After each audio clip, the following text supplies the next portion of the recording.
Donc, merci d'être venu à la table ronde sur l'impact de l'IA sur le travail, donc, qui se déroulera en 3 parties, on va dire. Donc, il y a Claire Lebars de Malte qui nous fera une présentation de l'actualité du développement de l'IA à travers une enquête qui a été réalisée sur Malte Trends 2025.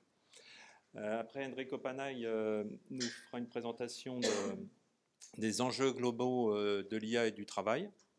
Et ensuite, nous aurons une table ronde avec tous sur l'état réel de l'IA dans les entreprises, les enjeux et les risques. Donc, tout d'abord, je vais vous demander de vous présenter. Donc, Claire, si tu pouvais te présenter brièvement pour nos interlocuteurs. Oui, donc Claire, CTO chez Malte. Moi, j'ai passé la plupart de ma carrière aux États-Unis dans la data et le machine learning dans des startups scale-up. Et puis ça fait 3 ans que je suis rentrée en France, donc je vous partagerai en fait les trends qu'on voit sur la plateforme Malte, et puis après peut-être dans le panel les perspectives plus du pied que j'ai gardé aux États-Unis dans des boîtes que je conseille ou dans lesquelles j'ai investi. Donc un disclaimer, c'est que j'étais business angel chez Anthropic. Voilà, ça peut, mais j'essaie de pas être biaisée ce soir. Merci. Enrico. Bonsoir à tous, je suis Enrico Panay, je suis un éthicien de l'intelligence artificielle, je suis aussi professeur d'éthique de l'intelligence artificielle à Milan et je m'occupe des standards européens et internationaux sur l'intelligence artificielle, et ce soir je vais présenter un projet qu'on a lancé avec l'UNESCO au début de l'année. Bonsoir à tous et toutes, je m'appelle Eliane Fourgeau, je suis vice-présidente d'une association qui regroupe tous les membres nationaux de l'embarqué au sens large. Donc vous trouvez les grandes entreprises comme Thales, Safran, etc., les plus petites, des académiques, des centres de recherche. Et on a créé cette association à une époque où l'embarqué n'était pas bien considéré, on va dire, dans les milieux scientifiques. Il fallait booster un petit peu tout ça. C'est Dominique Potier, VP de Thales, qui l'a fondé. Et donc, dans cette association dont je suis vice-présidente, je m'occupe notamment des groupes de travail. Je suis aussi présidente, fondatrice d'une toute petite société qui a comme vocation d'aider les startups de la deep tech à faire des choses sur leur segment de marché, sur le marché de façon générale. Voilà. Merci. Bonsoir à tous. Donc, Christiane Amoutou, je suis chef de produit et des technologies chez Bluenov, mais j'ai d'abord fait ma carrière en Europe, dans l'aéronautique, et j'ai accompagné notamment par les programmes de développement du leadership et du management les différents talents et dirigeants à comprendre les enjeux de la transformation numérique. Donc c'est vrai que ça fait, on va dire, plus de 15 ans que j'ai ces sujets sur la table, et à travers les différentes révolutions, on essaie de décoder comment ça vient impacter la manière de gérer les hommes, gérer les femmes, mais aussi comment est-ce qu'on continue à donner du sens au travail. Donc voilà, ce soir, moi j'ai surtout insisté sur ces points-là. Andrea Burgeot. Alors moi j'ai commencé par les low-tech et no-tech du tout, parce que j'ai grandi en Afrique et les câbles pour le téléphone étaient régulièrement pris par les bergers pour faire des clôtures, donc on n'a pas le téléphone. Donc en partant de là, je suis arrivé après, dans les années 80, parce que je suis statisticien économètre de formation, sur les grandes masses de données, notamment pour le service public. J'ai toujours un peu un côté service public quelque part. Là, aujourd'hui, je suis au titre de ma charge à l'association américaine pour le service public, à l'ASPA, American Society for Public Administration, qui, comme vous le savez ou peut-être pas, vous avez suivi un peu l'actualité aux États-Unis en ce moment. Il y a pas mal de problèmes sur l'administration publique qui est considérée un peu comme un ennemi du progrès, on va dire. Donc l'intérêt général, c'est ce qui m'a toujours guidé, y compris, j'enseigne depuis une vingtaine d'années, même 30 d'années, voilà, ça passe vite, y compris l'éthique de l'IA, l'éthique des biotech, et plus généralement l'approche scientifique dans le milieu public. Comment accompagner et les opérateurs publics et le citoyen dans une démarche co-constructive et de propositions, y compris par rapport à ce qu'on vient d'entendre, c'est-à-dire de porter la voix démocratique jusqu'au plus haut niveau des institutions. Et Andrea, donc on va laisser la parole à Claire qui va nous présenter donc les grandes tendances actuelles à partir de son étude. Oui, alors pour ceux qui ne connaissent pas, Malte, c'est une plateforme sur laquelle les entreprises viennent chercher des talents indépendants, des freelances. Et en termes de business, c'est présent en Europe et Moyen-Orient, environ 90 000 entreprises et 900 000 freelances aujourd'hui. Et en fait, c'est la plateforme qui est leader du freelancing en Europe. Donc en fait, ce qui est intéressant pour ce soir, c'est qu'on a une vue en fait sur les tendances autour des talents avec cette taille de marché et d'écosystème. Et donc tous les ans, en fait, on publie voilà, pour la communauté et pour les entreprises une étude qu'on appelle Tech Trends. Donc il se focus sur le quart finalement des talents sur la plateforme. Sur 900 000, c'est à peu près un quart qui sont vraiment dans la tech, data, IA. Et dans cette étude, il y a 3 choses. D'ailleurs, on l'a amené ce soir si ça vous intéresse. Il y a un quadrant des technologies, qu'est-ce qui monte, qu'est-ce qui descend, qu'est-ce qui est émergent en termes de demande des entreprises. On publie un index en fait sur les compétences. Quelles sont les top compétences demandées par les entreprises, les top compétences des talents et quel est le mismatch entre les deux. Et il y a une 3e partie qui est autour des métiers, les métiers émergents, les métiers populaires. C'est quoi à peu près les tarifs des talents sur ces métiers. Vraiment, sans surprise, sur ce dernier Tech Trends, tout est drivé par l'IA en termes de tendance. Alors, pas que. Il y a aussi vraiment aussi on voit des choses autour de la résilience, la cybersécurité. Donc, je ne vais pas trop en parler ce soir. Ce sera dans le rapport si ça vous intéresse. Et autour de l'IA, ce qui était intéressant pour moi, c'était de voir en fait le métier numéro 1 qui est en train d'exploser en termes de demande des entreprises. Je vous laisse deviner ce que c'est. C'est pas data scientist. Aujourd'hui, c'est AI engineer, qui est un peu l'évolution du data scientist. On disait data scientist, sexy, le métier le plus sexy du 21e siècle. Alors, ça, c'était déjà plus trop vrai. On va dire, près de ChatGPT, c'était déjà le ML engineer, parce qu'on veut des data scientists qui peuvent mettre des modèles en production et avoir de l'impact. Et là, on voit une nouvelle métamorphose du métier en AI engineer. Alors, nous, ce qu'on voit, qui sont les AI engineers et qu'est-ce qu'ils font? Il y en a environ 30-40% qui viennent de la data science, du ML engineering. Et ce qui est intéressant en termes de transformation des talents, il y en a aussi beaucoup qui viennent plutôt de profils back-end, donc des développeurs en fait plutôt traditionnels qui montent en compétences autour de l'IA parce que il y a plus forcément besoin de savoir entraîner des modèles de 0 à 1, c'est beaucoup plus comment j'intègre des API et puis après comment je vais évaluer ce que les modèles font. Même sur l'évaluation, on est encore un peu moyen en général en termes de maturité. Ensuite, le deuxième métier qu'on voit en plus grande demande et évolution, c'est les data executives. Donc, c'est les CDO, les Chief AI Officers. Et ça, en fait, donc on voit que ça fait x4 dans l'étude en year-over-year, donc 2023 versus 2024. On voit la tendance se poursuivre en 2025. Ça reflète vraiment l'état de maturité en fait des entreprises sur l'IA. On a avant tout besoin des gens qui nous accompagnent sur notre stratégie. Donc, on va chercher de l'aide et de l'expertise externe et des C-level pour nous accompagner sur notre stratégie. Et le troisième métier, et ça c'est vraiment un effet domino en fait de l'IA dans les entreprises qu'on observe sur la plateforme, c'est le data engineering qui fait plus 30% sur l'année. Et c'est en fait ce qui vient traduire le fait que pas mal d'entreprises en fait dans leur stratégie IA se sont dit mais en fait on n'a pas les fondations.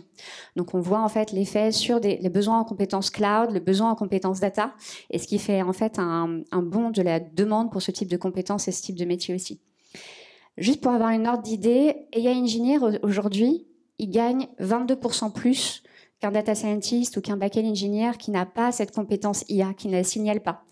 Et donc, en fait, on voit aujourd'hui, nous, une demande qui continue à grandir pour les métiers de la tech en moyenne, mais les AI Engineers qui explosent et qui est capable de monétiser aujourd'hui sur le marché, en fait, cette compétence. Je vous partage ces chiffres parce qu'on a quand même un discours ambiant de l'IA est en train de tuer les jobs. Et nous, c'est pas ce qu'on voit sur la marketplace. Alors là, je vous partage des trends tech, et si on a 2 minutes, je vous partagerai des trends non tech, parce que je pense que c'est intéressant pour le débat aussi. Sur la tech, ce qui est intéressant aussi, c'est la tendance autour du low-code, no-code, qui vient aussi avec la mouvance IA. Donc, en fait, on ne cherche pas seulement à mettre de l'IA, des use cases IA, on cherche vraiment à les intégrer dans des workflows. Et donc, la demande pour le low-code, no-code, elle fait plus 40% aussi. Et en termes de compétences et de métiers, on voit aussi des entreprises du coup qui savent pas forcément en fait quand elles viennent sur la plateforme quoi rechercher. Et de plus en plus, elles vont chercher des profils larges, des profils full stack. Et pas l'ancien full stack engineer, c'est vraiment le full stack qui peut aller de la data jusqu'à la mise en production, qui peut maîtriser le code no code, mais aussi l'intégration d'API et peut-être parfois développer un modèle ad hoc, parce qu'elles sont pas forcément sûres de quel partie en fait de la compétence elles vont avoir besoin sur le projet, et donc en fait on voit vraiment une mouvance sur un premium et une préférence pour des profils très larges en fait. Voilà, donc ça résume les grosses tendances. Oui, okay. Alors, on a vraiment deux tendances. On a une augmentation pour la recherche d'experts. Donc ça, c'est vrai, dans un contexte d'incertitude, et je ne sais pas ce que je vais faire, je vais rechercher des experts qui vont pouvoir me dire justement quelle devrait être ma stratégie, quel devrait être mon choix de technologie, qui vont être très expérimentés, pas forcément experts, mais très expérimentés dans le sens où ils peuvent toucher à tout. Et en même temps, on a une explosion des profils AI engineers qui ont 2-3 ans d'expérience, ou à peine 1 an des fois aussi. Et en fait, ça intéresse aussi les entreprises, malgré le discours d'ambiance qu'on ne recrute pas de jeunes, parce qu'en fait, c'est des profils qui sont beaucoup plus AI native dans leur façon de réfléchir, dans leur façon de construire. Et donc, ce sont des profils qui sont recherchés aussi pour venir en fait faire bouger les lignes de l'organisation. Donc, il y a beaucoup de programmes d'upskilling, de training des collaborateurs, et on voit en fait que faire venir des freelances, des talents indépendants, que ce soit Malte ou pas, je ne suis pas venue pour faire de la pub, c'est aussi un vecteur d'accélération pour les entreprises de l'upskilling, en fait, faire travailler des gens différents, et puis ensuite, au bout de 3 mois, 6 mois, 12 mois, la personne repart, mais elle a laissé quelque chose, une façon de réfléchir, et ça intéresse beaucoup aussi ces jeunes profils qui n'ont pas le biais d'anciennes practices et qui peuvent faire évoluer les choses. Sur la non-tech, peut-être ? Alors, sur la non-tech, pareil, on me pose souvent la question, est-ce que l'IA est en train de détruire tous les jobs, surtout les travailleurs indépendants ? Alors non, on ne l'observe pas, ça ne veut pas dire que demain on ne l'observera pas. C'est plus à ce stade de la transformation technologique qu'on est en train de vivre, ce n'est pas ce qu'on observe. Je dirais au contraire, ça vient accélérer la demande de flexibilité et la demande de nouvelles compétences. Et les freelances sont souvent dans le spectre des talents... des profils qui vont être à la pointe de la technologie, qui passent en moyenne 4 heures par semaine à investir dans de nouvelles compétences. Alors, c'est pas, ils prennent une demi-journée par semaine, mais c'est sur l'année, ça représente à peu près ce budget-là d'investissement. Donc, il y aurait qu'il y a un gros investissement en upskilling. Et donc, il y a du marketing, de la finance, des profils de communication, etc. Sur Malte. Alors par contre, ce qu'on voit, il n'y a pas forcément moins de demande, mais la demande a changé et les profils ont changé aussi. C'est-à-dire qu'on voit en fait les freelances, les talents qui ont investi dans des compétences IA dans leur métier. Donc en design, en fait, savoir manipuler l'IA générative, en communication, pouvoir en fait avoir ses assistants qui sont entraînés sur son domaine à soi et être capable de collaborer avec des outils IA. Ça, c'est quelque chose qui va faire que le talent va être préféré à un autre talent. On a même des entreprises en fait qui recherchent des experts pour créer des projets IA dans leur domaine. Donc on ne fait pas forcément appel à un expert technique, mais un expert métier qui a une casquette IA et automation maintenant. Donc ça revient finalement à ces profils. À la fois, il y a un premium pour l'IA et en même temps une recherche de profils plus larges, même dans les métiers non tech. Et dans les non-tech, mais tech adjacent, on commence à avoir des éléments de transformation organisationnelle, alors même si on est beaucoup moins avancé que ce que je peux voir aux États-Unis, avec une forte recherche des profils. Alors, il y a plusieurs métiers, enfin, non pour les appeler, c'est pas encore sec, je pense qu'on va voir ça dans les prochains trimestres. C'est AI Ops, AI Project Manager, AI Program Manager, qui sont finalement des profils d'anciens project managers ou juste des profils curieux qui sont montés en compétences sur l'IA, qui ont fait plein de choses, qui maîtrisent aussi les outils de low-code, no-code, et en fait qui vont faire ce vecteur de transformation IA dans les organisations. Elles vont travailler avec plein d'équipes, avoir un sens des cas d'usage, aider à démystifier ces choses-là, avec beaucoup de pédagogie, peut-être plus qu'un ingénieur lambda. Et donc ça, avec l'AI Engineer, c'est vraiment les deux rôles qu'on va monter en flèche. Et les AI Ops ou AI Program Manager, je ne sais pas quelle dénomination vous préférez, sont autant en demande et recherchés que les AI Engineers aujourd'hui sur le marché, en tout cas pour ce qu'on observe en Europe et au Moyen-Orient. L'idée, c'est de délivrer, c'est un peu ça ou... Oui, alors il y a deux aspects, peut-être qu'on en reviendra dans le panel. Il peut y avoir, ça c'est plutôt des approches très grand groupe, mais aussi les cas d'usage qui vont avoir un certain ROI. Et il y a un autre aspect qui est la transformation des métiers et accompagner cette éducation, le fait que voilà, ce département doit être à l'aise avec l'IA et peut-être lui-même trouver des clés pour inventer son métier de demain. Ça dépend vraiment ça, des cultures d'entreprise et des programmes. Donc on voit même au sein de ce métier-là une hétérogénéité des profils et des approches aujourd'hui sur le marché. Merci Claire. Effectivement, on y reviendra dans nos discussions d'après. Donc je vais passer la main à Enrico pour nous présenter les grands enjeux d'IA et du travail, et notamment le projet The Future of Work with AI qui est fait en collaboration avec l'Institut G9. Merci. Alors, je pars en présentant les projets et la genèse du projet. Alors, il y a moi, je suis un éthicien de l'intelligence artificielle, et dans notre métier, on a fait une erreur énorme, c'est d'utiliser les principes comme seule approche à l'éthique de l'intelligence artificielle. C'est-à-dire qu'on a pris une courant de l'éthique médicale des années 70 et on a développé un nombre énorme de principes dans l'éthique de l'intelligence artificielle que par contre, après, les développeurs, ils ne savent pas comment appliquer parce qu'il y en a des centaines. Donc, il y a quelques années, on a commencé à réfléchir au fait qu'au lieu de faire un document avec des principes éthiques dans le monde du travail, il fallait trouver des méthodologies pour aider les entreprises, les organisations publiques et même les travailleurs à trouver quel est l'impact de l'AI dans le travail. Et donc, ça, c'était l'idée de base, qui a été après monté avec de la causalité, parce qu'on s'est rencontrés après une conférence avec Bruno et après avec d'autres amis du Genève, avec Arnaud, avec Didier, on a décidé de lancer ces projets-là, qui a été soutenu par l'UNESCO, et donc a commencé en janvier 2025 et après a été présenté à l'AI Action Summit à Paris. Donc, l'idée de base, c'était de créer au moins 4 groupes de travail pour travailler sur les différentes dimensions de l'IA dans le travail. C'était les niveaux individuels, comment l'intelligence artificielle impacte l'individu, les niveaux social, comment l'intelligence artificielle impacte la société par rapport au travail, et les niveaux gouvernance, comment les administrations publiques peuvent gouverner ces changements. Donc, à partir de ça, on a créé des groupes de travail, comme ça a été dit tout à l'heure, à l'international, parce que de la première réunion, on a mis ensemble des experts du monde entier, parce qu'on voulait avoir des visions un peu différentes. Et ensemble, ces groupes de travail ont travaillé jusqu'à aujourd'hui pour compléter un document qui va être présenté avant la fin d'année avec les supports de l'UNESCO qui est en train de justement nous aider à faire ces documents-là. Les choses qu'on a remarquées pendant ce travail, c'est que, par exemple, on avait des impacts de l'IA sur les différentes phases de ce qu'on appelle le life cycle du travailleur, c'est-à-dire on a des l'IA qui interviennent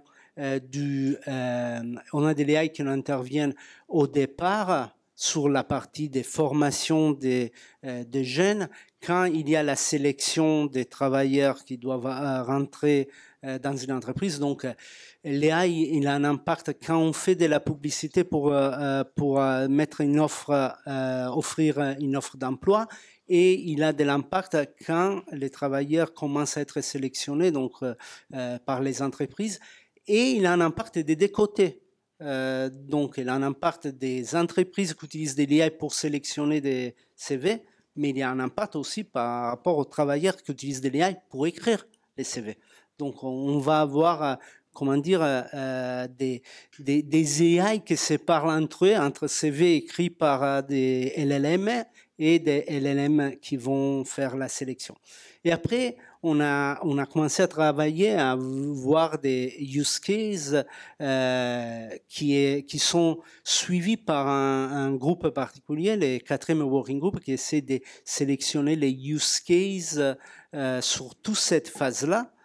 Et on a remarqué qu'il y a des use cases spécifiques quand les personnes y rentrent dans l'entreprise et quand ils doivent se réformer à l'intérieur de l'entreprise, et à la fin quand ils doivent sortir de l'entreprise et être réformés pour rentrer. Donc c'est un circuit qu'on doit essayer de tracer pour voir comment l'intelligence artificielle à des niveaux, parce qu'on parle beaucoup de large language model, mais il y a encore des phases où les machine learning sont utilisés pour faire des sélections, pour classifier les CV, etc. Et donc, on a essayé de faire tous ces parcours-là pour enfin arriver à avoir une vision globale, sans donner des principes, mais en essayant seulement de lister des méthodologies pour que, à la fin, la société puisse utiliser ces méthodologies pour trouver des moyens pour mitiger les risques liés à l'IA et pour amplifier les opportunités qu'il y a dans le monde du travail. Ça, c'était la philosophie de base avec laquelle on a créé ces documents-là, avec l'idée, si c'est possible, l'année prochaine, d'arriver à les présenter au G7 qui sera ici en France. Merci Enrico.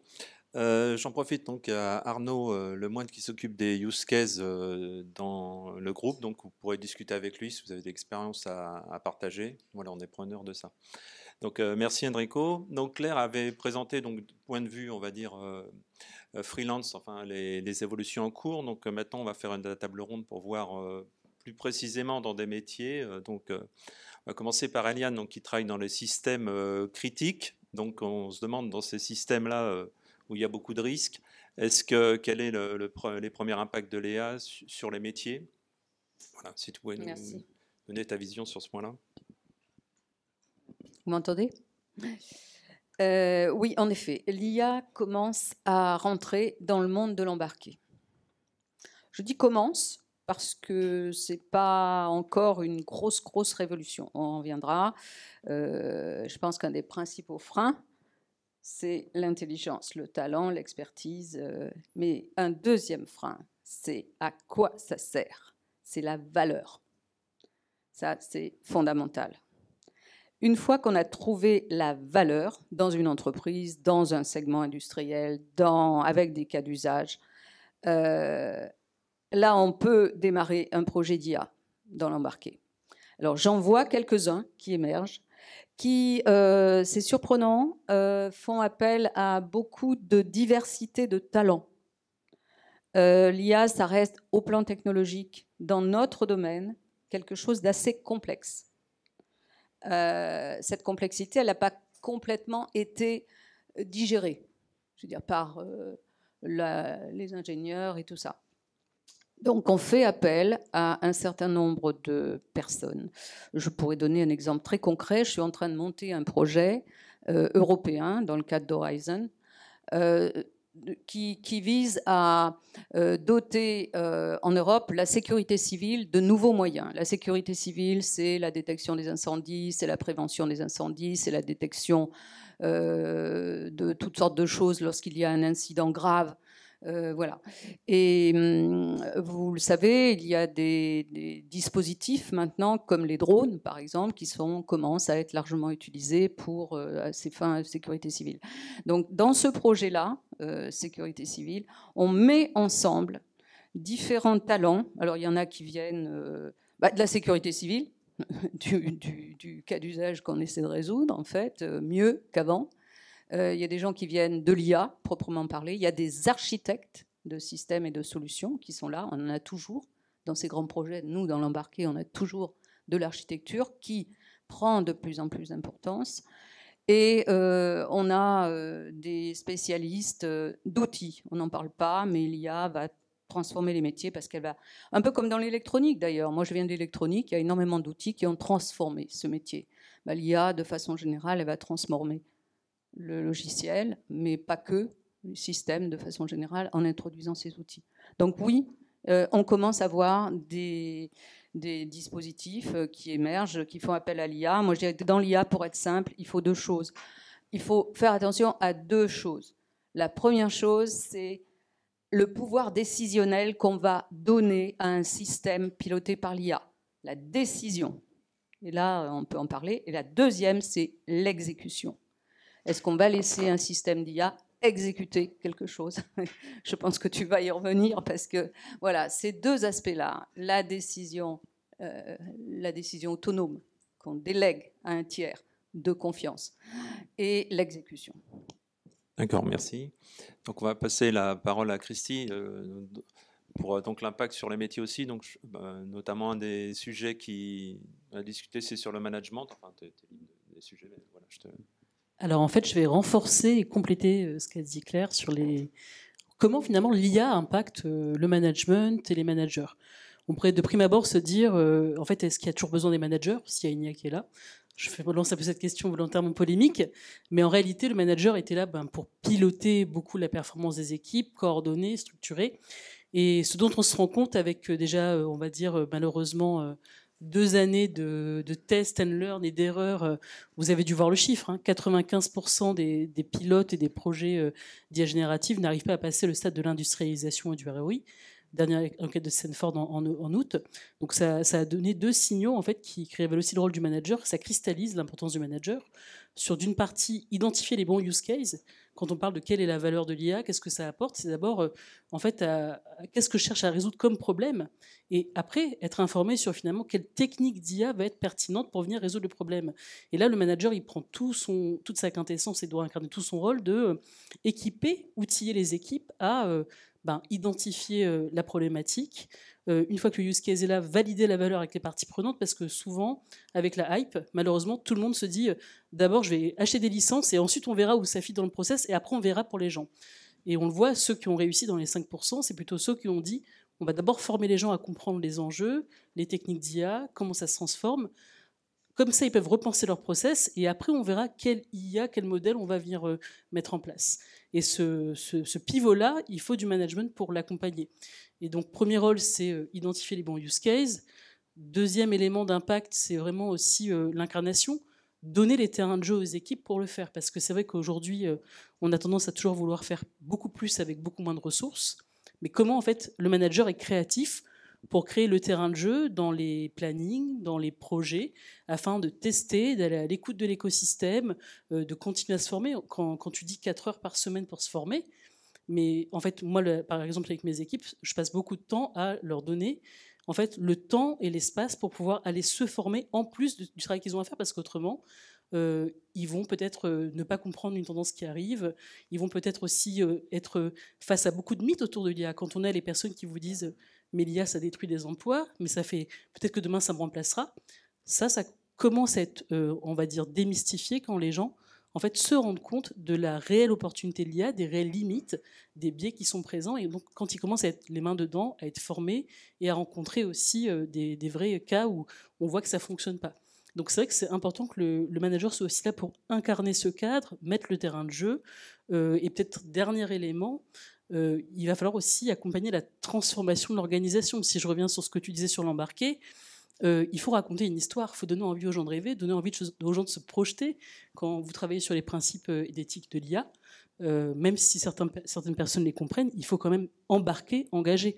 Et pour moi, en fait, l'IA elle pose plus au fond la question de quelles doivent être maintenant les nouvelles armes du manager dans ce quotidien qui est de plus en plus, on l'a vu, hein, fragmenté, chaotique, imprévisible.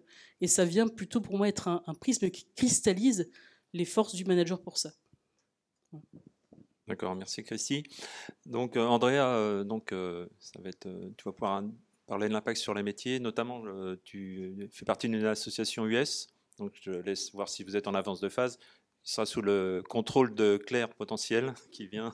Voilà, bon, je ne sais pas si on est sur le contrôle l'un de l'autre. Mais vous pourrez échanger. Je pourrais être un certain nombre de choses effectivement qui ont été dites dans le panel sur l'accumulation de ce hype, avec en plus le stress qui est déjà intrinsèque à des situations de par exemple de contraintes géopolitiques, de gestion d'approvisionnement, incertitude sur les marchés. Donc ça fait quand même beaucoup de stress pour les managers. Il y a un rapport de l'APEC qui est sorti récemment qui dit qu'en fait le taux de burn-out des cadres est au plus haut et l'IA ne vient pas les aider non plus parce que 4 heures par semaine, c'est une demi-journée de travail. Donc, qui a aujourd'hui le loisir de faire une demi-journée de auto-formation? Et en tout cas, quelle entreprise peut se permettre aujourd'hui de libérer une demi-journée par semaine toute sa masse salariale? Donc, effectivement, il y a cette notion de récit commence je dirais, à heurter la réalité. La réalité, si on prend, c'est pas une simple association, hein, c'est la Société américaine pour le service public regroupe toutes les universités américaines et du monde qui enseignent les sciences du management, les sciences organisationnelles et la science politique, ce qui est quand même un certain nombre. Y compris en France, il y a d'autres universités, Saint-Quentin-et-Yvelines, par exemple, fait partie de l'association. Et non, c'est seulement des chercheurs et des enseignants, mais c'est aussi des praticiens, des gens qui sont dans les administrations, dans les structures publiques. Et ce que l'on voit de plus en plus, j'étais à Washington là, au mois de mars pour l'Assemblée générale, le titre était « Nous ne sommes pas encore des robots ».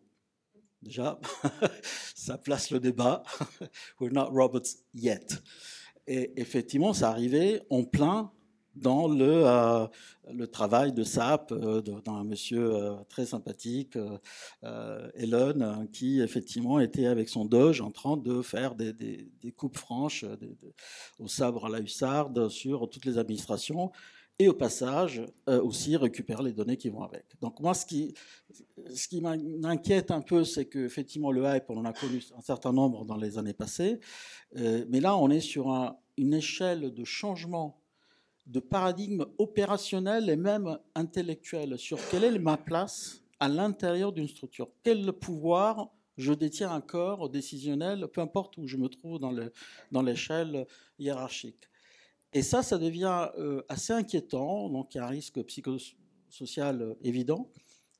Juste pour une petite anecdote, donc moi j'enseigne à la Défense, et il y a 3 panneaux publicitaires qui sont les plus chers d'Europe, sont sur le boulevard circulaire de la Défense. Et récemment, il y avait Instagram qui faisait une pub pour dire l'Europe doit davantage réguler les plateformes apps parce qu'il doit faire du contrôle de l'âge des gens qui téléchargent les applications. C'est mignon. Et maintenant, c'est une société américaine que je connais qui fait une grande pub pour installer de l'IA pour aider les ressources humaines. Alors l'image, l'affiche elle-même a été faite par IA.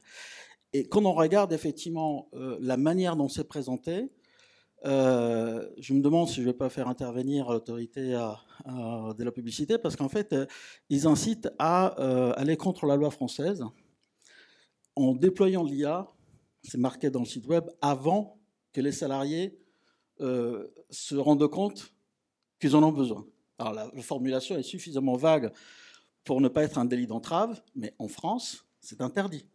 On ne va pas changer le mode d'organisation d'une structure, d'une entreprise, à l'insu de ses salariés.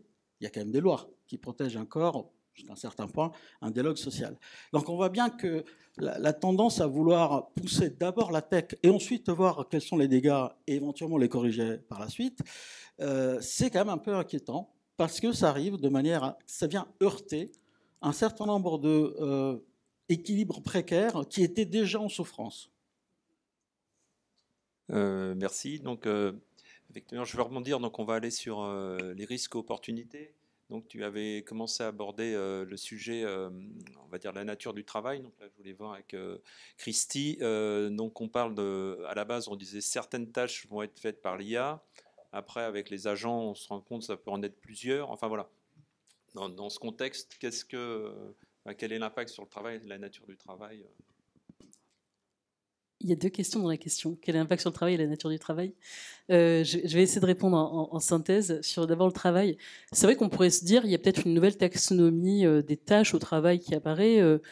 Basiquement, si vous prenez une échelle, celles qui vont être uniquement, on va dire, exclusivement faites par les êtres humains. Et là, du coup, qu'est-ce que ça concerne? Qu'est-ce qui reste aux êtres humains? C'est la question qu'on va tout de suite poser. Mais Christy, qu'est-ce que l'IA ne peut pas faire? Donne-moi un exemple. Et très vite, on arrive à... c'est vrai que s'il faut commencer à résoudre des situations complexes où il va falloir à la fois de l'intuition. Vous savez, ce fameux petit élément de votre cerveau qui contrôle vos amygdales. Ça, c'est des éléments où, comme dans une situation qui est complexe en gestion de crise, gestion de parties prenantes dans des contextes multiculturels, l'IA aujourd'hui, elle n'est pas encore dans une capacité à pouvoir fournir la bonne réponse à l'instant T. Elle peut certes formuler des scénarios en prédictif, mais de là à choisir, à être dans la bonne décision, ça n'arrive pas encore. Donc tout ce qui va être prise de décision complexe, aujourd'hui, on fait pas mieux que l'être humain qui connaît le contexte culturel, géographique, technique, l'histoire industrielle. Ça, pour l'instant, ça ne marche pas. Et pareil sur un autre domaine de tâches, toutes les tâches qui sont faites qui relèvent de l'artistique. Quand vous voyez une œuvre d'art qui vous émeut le plus possible, quand ce ne sont pas les joyaux qui se font voler au Louvre, la question c'est à la fin, mais en fait, qu'est-ce que je suis venu partager ? Je suis venu partager la vision d'un artiste, son authenticité, sa capacité à tordre la réalité. Et ça, aujourd'hui, d'être dans cette expérience-là, d'être capable de fournir une expérience qui va venir créer de l'imaginaire, créer des réactions et de l'émotion, encore, ça reste essentiellement humain. Après, il y a les tâches que j'ai envie de dire qui vont être au-delà de l'exclusif, peut-être principalement gérées par l'humain quand on arrive à du pilotage de différentes données, quand on arrive à aider à la décision. Là, ça reste encore humain. Quand on arrive à donner du sens à la transformation, raconter des histoires, ça reste humain. Après, tout ce qui va être, je fais des scénarios parce que j'ai des grands jeux de données qui ont été analysés, lorsque je vais peut-être faire de la traduction des tâches qui sont très élémentaires, tout ce qu'on a vu tout à l'heure dans le rapport MEC sur les... En fait, qu'est-ce que l'IA peut aider à simplifier, hein, le résumé, la traduction, la synthèse. Ça, c'est vrai qu'on est plutôt dans des tâches où l'humain arrive plutôt en élémentaire. Mais ça ne va pas venir vous expliquer pourquoi demain la démocratie doit être renouvelée. Ça, c'est aux humains d'apporter la réponse.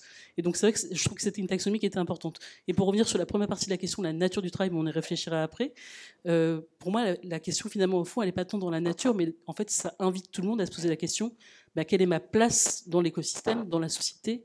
Et donc là, on en revient à votre groupe de travail, parce que même si demain, dans la société, on n'est pas tous là à travailler à temps plein, je reviens après sur Claire, peut-être que demain, on travaille 4 jours par semaine, il se peut que, en fait, la vraie question que ça pose, c'est est-ce que demain, quel est mon rôle, quelle valeur j'apporte au collectif ? Voilà.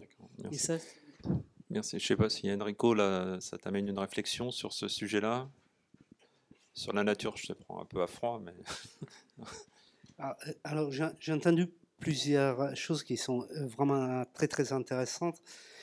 Sur la partie de l'authenticité humaine, il y a effectivement quelque chose à travailler. On parle beaucoup d'agents en ce moment, d'agents d'IA, mais ce sont des agents, on appelle synthétiques. Ils font des opérations, mais on ne comprend pas toujours ce qu'ils sont en train de faire. Et parfois, quand il y a des erreurs, ce sont des erreurs énormes que nous, humains, on ne ferait jamais. Un exemple, c'était avec les programmes Confiance AI. Il y a une société qui développait des voitures autonomes et il entraînait avec des données d'Irlande les déplacements des voitures. Et ils avaient ce qu'on appelait les défauts irlandais des voitures. C'est-à-dire que les voitures, ils ne reconnaissaient pas la mer et les ciels parce qu'en Irlande, il y a toujours des nuages. Donc, les fois où il y avait du soleil, ils disaient là, c'est la mer. Et un humain, il ne ferait jamais cette erreur-là, même s'il venait d'un autre pays du monde. Nous, on a du sens. Nous, on a des agents sémantiques. Et ça, c'est très important. Sur la partie authenticité, je reprends ça parce que tout le monde a reçu à Noël, aux anniversaires, des petits messages et on voit qu'ils sont copiés-collés, envoyés à tout le monde.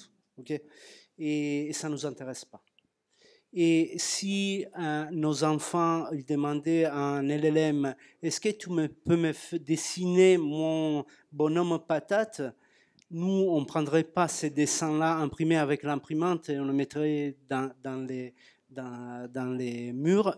Pourtant, on fait ça avec les bonhommes patates qu'un enfant de 2-3 ans il va dessiner. C'est l'authenticité d'une carte postale écrite à la main. On ne pourra pas la voir avec les systèmes d'IA. Donc moi, je trouve que sur ça, il y a une recherche énorme, et elle le disait tout à l'heure, du pourquoi on fait les choses avant de les faire, et donner du sens à ce qu'on est en train de faire. Merci. Après, il faut voir ça dans le contexte du travail, authenticité, mais c'est un autre sujet peut-être. Oui, Andrea, tu voulais... Oui, justement, je voulais profiter qu'on est en période de budget de la sécurité sociale. Hein. En fait, 4 jours de travail, c'est bien. Et qui paye les retraites? Les robots ne payent pas de cotisation.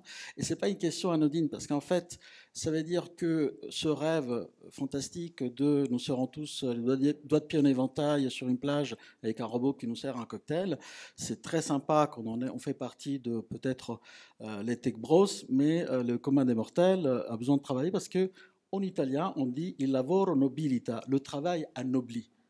La relation de l'humain au travail est une relation affective.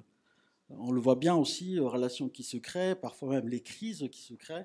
La relation à la hiérarchie, c'est presque une relation de filiation, parce que ça fait partie de notre identité de créer quelque chose avec les autres pour l'ensemble des gens, pour nous-mêmes, pour nos enfants. Et donc cette logique-là de « t'inquiète pas, ça va être fait par une machine », je pense qu'il y a quand même un petit danger de passer à côté complètement du sens du travail comme étant quelque chose qui nous enrichit, et pas seulement d'un point de vue du salaire. Ok, merci. Donc là, je vais revenir vers Eliane, qui travaille donc dans les systèmes critiques. Donc, quels sont les risques et les opportunités donc, dans ton domaine de système embarqué?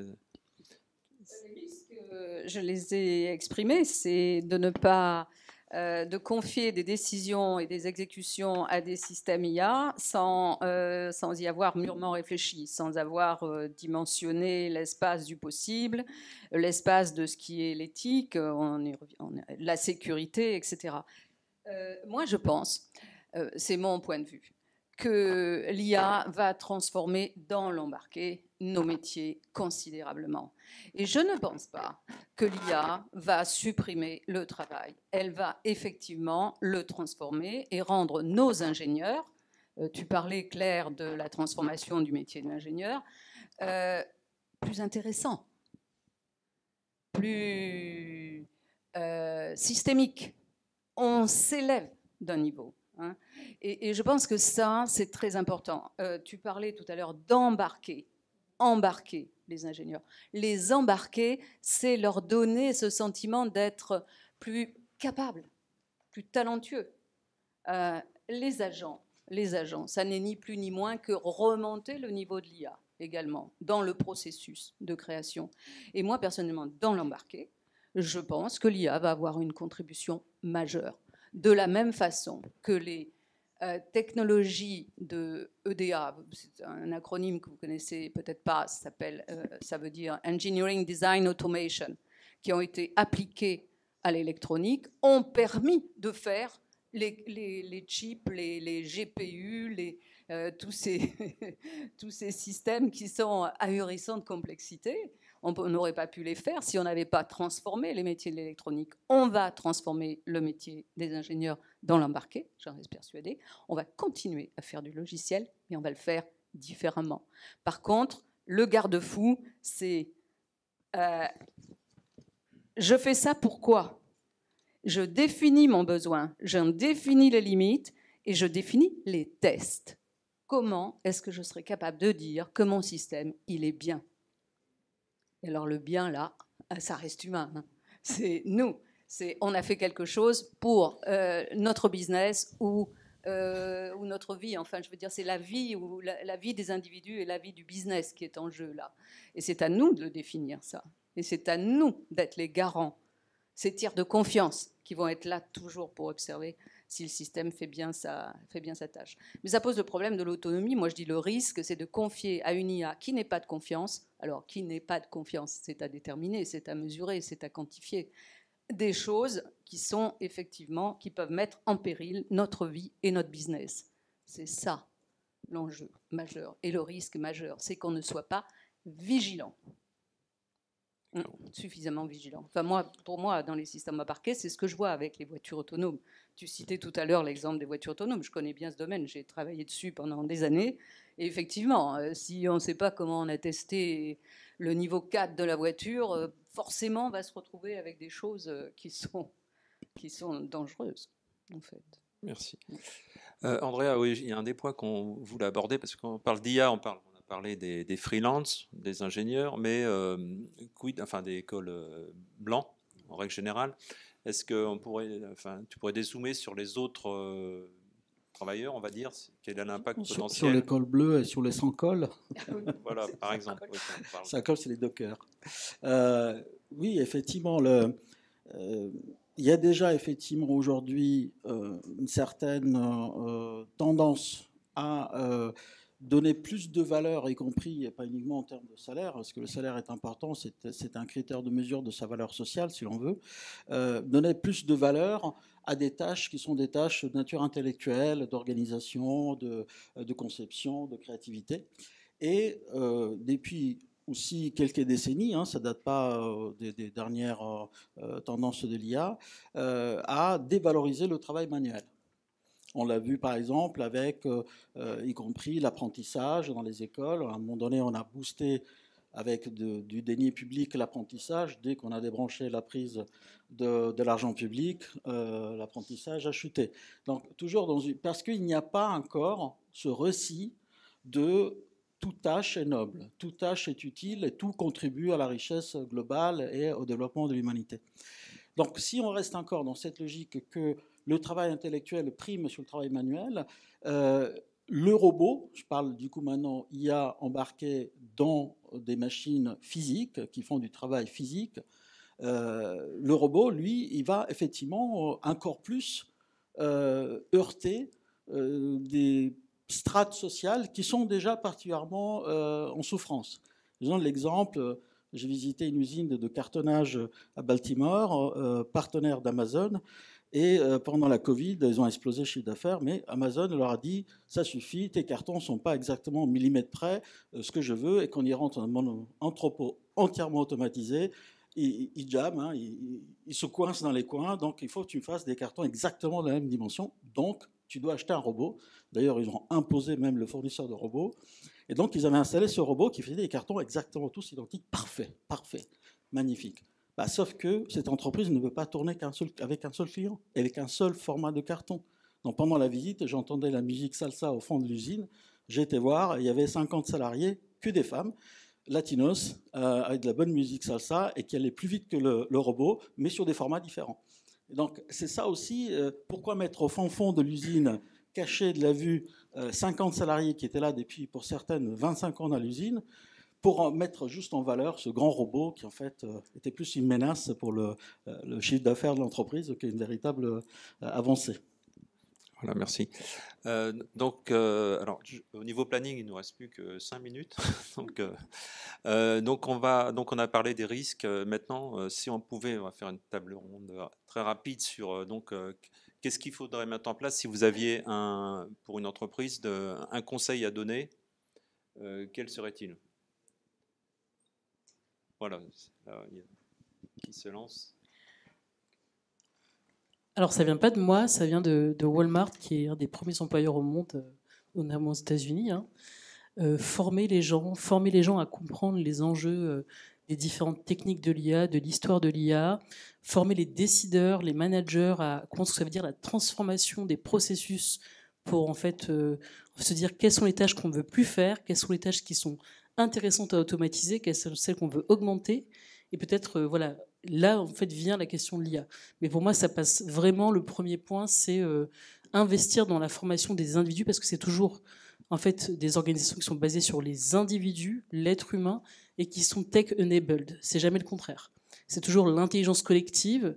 Et je dis pas ça d'un point de vue naïf. Moi, je travaille dans l'intelligence collective depuis des années, et je me bats pour ça parce que je pense encore qu'en Europe, grâce à nos fondations et notre éthique, on a en fait beaucoup d'aventures encore à créer sur le plan entrepreneurial et industriel. C'est vraiment toujours l'intelligence collective avant l'intelligence artificielle. Voilà. Je suis tout à fait d'accord. C'est la formation qui prime.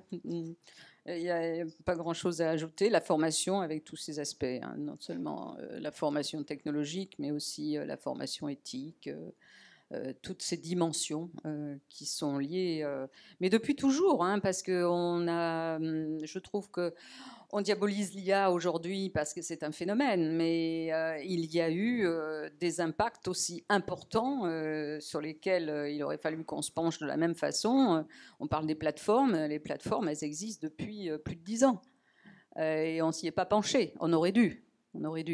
Hein, parce que l'IA, ça n'est ni plus ni moins, l'IA générative en tout cas, qu'un moyen extrêmement exponentiel de diffuser l'information, de la rendre accessible à tous, à la vitesse grand V. D'accord. Voilà, c'est une accélération des médias. Donc moi, la formation, pour moi, elle est importante. Alors, j'allais passer la main à Claire, sauf si elle dit aussi dire formation. Non, je rajouterais 2 choses. La première, c'est créer des espaces de conversation, parce qu'il y a quand même beaucoup de questions, d'anxiété qu'il ne faut pas mettre sous le tapis. Et dans l'entreprise, créer ces espaces-là, en fait, où on reconnaît collectivement voilà, qu'il y a beaucoup de risques et de questions. Et le deuxième, je pense qu'on entend beaucoup l'approche cas d'usage, ROI, recherche d'efficacité, optimisation de coûts. Moi, je recommanderais une approche différente quand on peut se le permettre, parce que pas toutes les entreprises peuvent se le permettre, qui est plutôt comment, au-delà de la formation aussi, on crée le cadre pour expérimenter, pour tester des choses, et que ce soit finalement les experts métiers qui créent avec l'IA leur workflow, leur métier de demain. C'est comme ça qu'on fait chez Malte, il y a d'autres boîtes qui le font. Et du coup, c'est pas quelque chose qui est imposé à l'employé qui vient d'une équipe tech, IT, etc., ou d'un produit qu'on vient mettre en place. Je trouve que ça aide les gens aussi à construire leur métier de demain et donc à être ensuite attractifs sur le marché de l'emploi une fois qu'ils sortent de votre entreprise. Et ça aide à réconcilier toutes ces questions qu'on peut se poser ou donner en fait aux gens la décision de à quel point on est prêt à déléguer la décision, par exemple en customer care, customer support. Nous, c'est l'équipe qui décide, oui, là, c'est l'IA qui va répondre automatiquement à l'email ou pas, ça vient pas de moi. Je pense que ça aurait pu dans une boîte différente. Donc moi, ce serait plutôt mon conseil pour manager cette transformation sociétale, finalement, qui pose beaucoup de questions.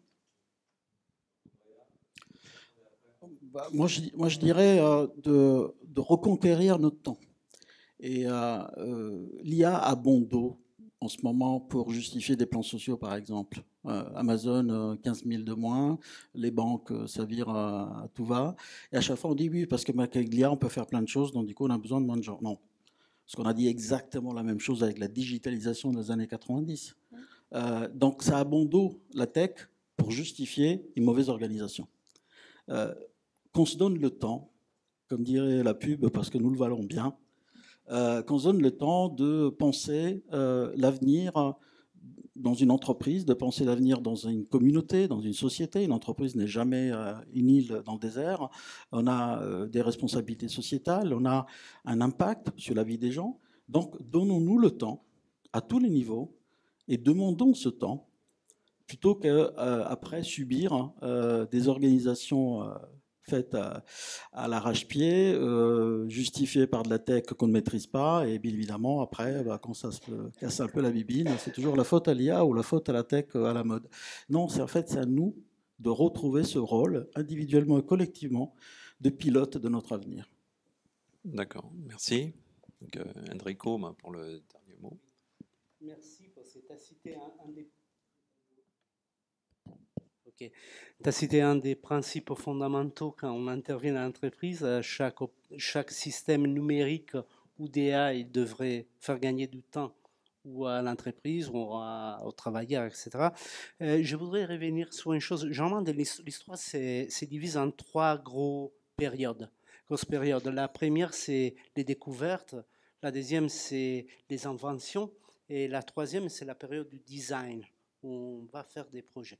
Et ça, c'est un peu l'histoire de toutes les technologies. Il y a une période de découverte, il y a une période d'invention, et après, et toi, tu le disais très bien, avec la transformation du métier, on doit devenir des architectes, dessiner, faire du design. Et ces mots design, on le retrouve partout. Ethics by design, cyber security by design, compliance by design, c'est le design qui est important. Okay? Et ça, pour retrouver du temps, pour reconstruire un métier qui est adapté à ce qu'on fait, pour donner du sens à l'utilisation des AI en façon productive dans les systèmes, c'est retourner à bien dessiner les systèmes et pas seulement peut-être les utiliser pour répliquer les erreurs du passé. Ça, c'est une des erreurs, non? Dans les numériques, quand on faisait un formulaire pour dupliquer un formulaire papier, on n'avait rien compris du numérique. Et donc, on perdait du temps.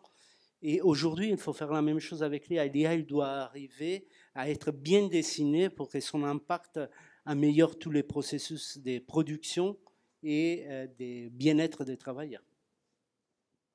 Merci Enrico. Donc on a abordé les sujets principaux. Il nous reste peut-être une minute. On peut passer à, si vous avez des questions dans le public. On a une question là-bas. Nous avons une question.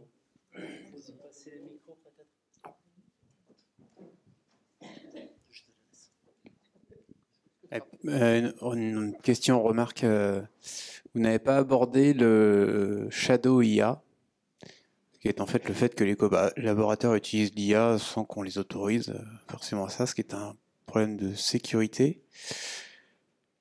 Et peut-être un des éléments qu'on pourrait conseiller aux entreprises, c'est finalement, comme on a une charte informatique, de faire une charte. Parce que la formation, on peut se former tout le temps, on peut se former à l'infini, et c'est nécessaire, et je suis tout à fait d'accord. Mais la charte, je pense que c'est un document qui fixe les choses et qui est pas forcément une finalité, mais qui est au moins un point de départ en disant on a réfléchi au sujet et voilà comment aujourd'hui on veut utiliser l'IA dans l'entreprise. Qu'est-ce que vous en pensez ? Je pense que vous avez raison sur la modalité, c'est un véhicule, mais en fait, je combinerai un peu ce qu'a dit Claire et ce qu'on a recommandé. C'est que quand l'espace de discussion est là et quand l'expérimentation en termes de culture est posée, la charte arrive au niveau où, en fait, où on veut stabiliser les bonnes pratiques. On peut avoir une tendance à dire, en fait, on va d'abord mettre une charte et après les gens feront. Mais la réalité, c'est que quand vous faites ça, vous tuez aussi dans l'œuf les initiatives et ce qui est nécessaire quand même dans la sérendipité et dans l'apprentissage, le droit à l'erreur. Et ça, toutes les organisations ne sont pas prêtes à ça. Donc la question, moi, de ce que je vois, c'est que généralement, dans les 5 ou 6 premiers mois, quand on déploie les programmes de transformation, cette charte arrive très vite pour déjà la partie compliance, parce qu'on doit gérer des choses qui ne sont pas à faire, les lignes rouges. Vous savez, quand on doit empêcher de mettre des données personnelles, des données confidentielles dans les systèmes d'IA, ça c'est sûr que c'est les lignes rouges à pas dépasser. Mais derrière, les chartes sont des super objets d'intelligence collective à co-construire. Donc moi, c'est plutôt ça que je vois si on cumule un peu nos réponses. Merci Christy. Donc voilà, nous allons finir la table ronde car il y a la conférence Gérald Bronner présentement. Donc on vous remercie tous. Et,